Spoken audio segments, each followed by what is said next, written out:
बगुला और कौआ। बहुत समय पहले की बात है। किसी नदी के किनारे एक पेड़ था। उस पेड़ पर एक कौआ रहता था। उसी नदी के पास थोड़ी ही दूरी पर एक बगुला भी रहता था। बगुला सुबह सुबह नदी किनारे आता और मछलियां पकड़ता था। कौआ पेड़ पर बैठे बैठे यह सब देखता रहता था। एक दिन कौवे ने सोचा कि क्यों ना बगुले से मित्रता की जाए। यह सोच कौआ प्रतिदिन नदी किनारे जाता और बगुले को नमस्कार करता। राम राम बगुले भाई, कैसे हो तुम? धीरे धीरे दोनों में मित्रता हो गई। बगुला मछलियां पकड़ता और खाता। बगुला मछलियां पकड़ने में निपुण था। वह अपने ढंग से प्रतिदिन नई नई मछलियां पकड़ता और कौवे को खिलाता। कौवा इस बात से बहुत प्रसन्न होता। कौवे के तो अच्छे दिन आ गए थे।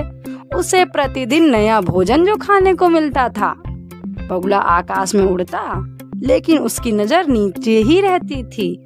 जहां उसे मछलियां दिखाई देती, वह तेजी से नीचे जाता और अपनी लंबी चोंच में पानी में डालता और पैर ऊंचे रख झट से मछली पकड़ किनारे पर आ जाता था। कौवा बड़े आश्चर्य से यह सब देखता रहता था। उसका भी मन करता कि वह भी ऐसी ही मछलियां पकड़े। वह मन ही मन सोचा करता, इसमें कौन सी बड़ी बात है।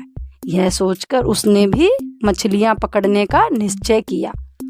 ऊपर उड़ना, निगाह नीचे की ओर रखना, मछली दिखाई देते ही नीचे आना, चोंच खोलकर पानी में डालना और पांव ऊपर की ओर उठाना। मछली चोंच में आएगी नहीं तो जाएगी कहाँ। सब कुछ सोच विचार कर एक दिन कौवे आसमान में बहुत ही ऊंचा उड़ा।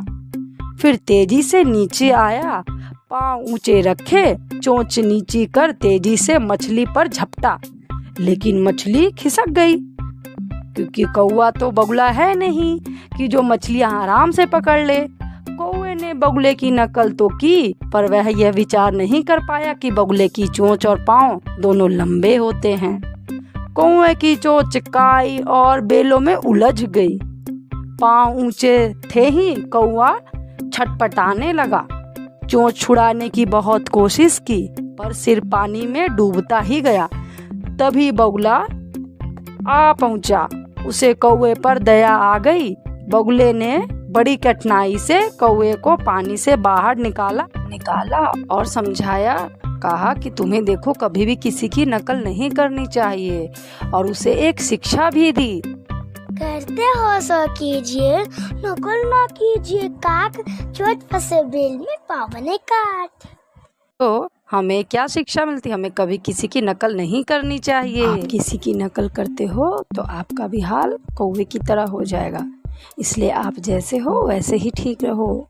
कभी किसी को देखकर ये मत समझो कि हम भी उन्हीं की तरह कर सकते हैं। तो बच्चों, आप हमेशा ये बात याद रखना, कभी किसी की नकल मत करना।